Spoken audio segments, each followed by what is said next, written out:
Hey guys, it's Ballistic D-Man here, and today I want to talk about the Xbox One again.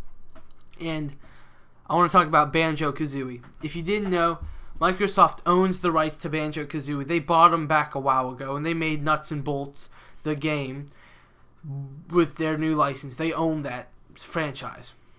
But here's a question. Remember at the Xbox One unveiling when they said they had, I think, 15 exclusives? And 8 of them were new IPs, but there were still some that were like gonna be new ones. Do you think they could be making another Banjo Kazooie? I think it's possible. Actually, I expect them to do that. At E3 2013, I bet that Microsoft unveils a new Banjo Kazooie game that will launch with the Xbox 720. Because let's see here. We got so far about the Xbox One. We have the first-person shooter for the bros. How far can you go? I like them hoes, guys. No, that was so bad. Just stereotyping Call of Duty fanboys into that. Sorry about that. We have the Call of Duty for the first-person shooter fanatics. We got sports games out the butt coming to the Xbox One. Then you have the Kinect with all the motion control mumbo jumbo for the soccer moms and even kids. But Banjo Kazooie, if they had that lineup where they had Call of Duty, Forza, the Madden, the Kinect built in, and then they put a game out like Banjo Kazooie, you have a family pack there. That would, in a family, if they're gonna buy a console, they're going to want it to do everything. They're going to want it to use the web. They're going to want to have kid games, daddy games, boy games. They're going to want to have games for everyone, which would just line up perfectly. Because remember, I don't know if it's Knack or Knack. It was some weird name with a K, and I have a hard time pronouncing stuff that I don't understand mentally.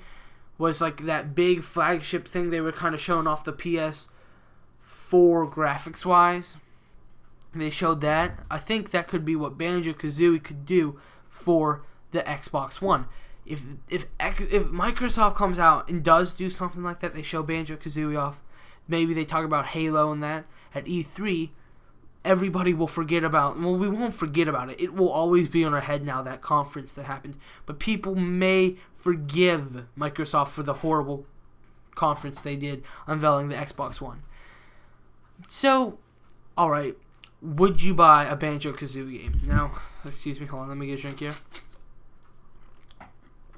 Okay. Anyway, would you buy a Banjo Kazooie game? Because I remember way back in the day when I was a lot younger, sitting on a couch playing Banjo Kazooie on the N64. I remember that. I played Banjo Kazooie on the N64 and I loved it. And then I never played Nuts and Bolts because it just didn't look right to me. But if Microsoft was to go and do an HD platformer like not Nuts and Bolts, but like the original ones. Excuse me, I burped. Sorry. But anyway, if they went back and did something like that, I think it could sell very well for them.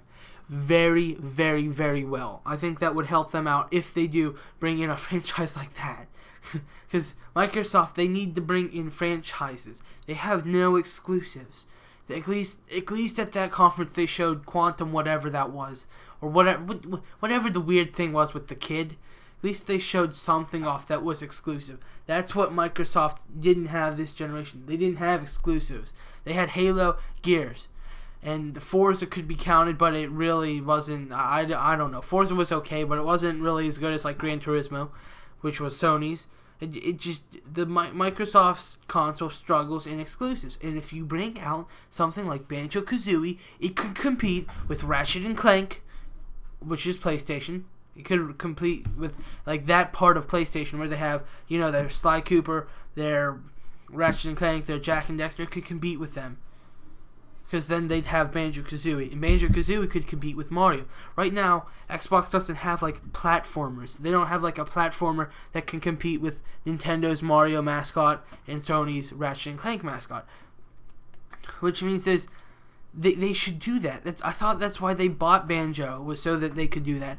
And it would just make sense to me to bring Banjo back for the Xbox One. Not just back, but as a launch title. I hope that Microsoft does this. And I really think it's possible. And I guess we'll probably know in about 2 to 3 weeks. I don't remember exactly. That's all I have to say for this one, guys. Thanks for listening. Have a great day. Peace.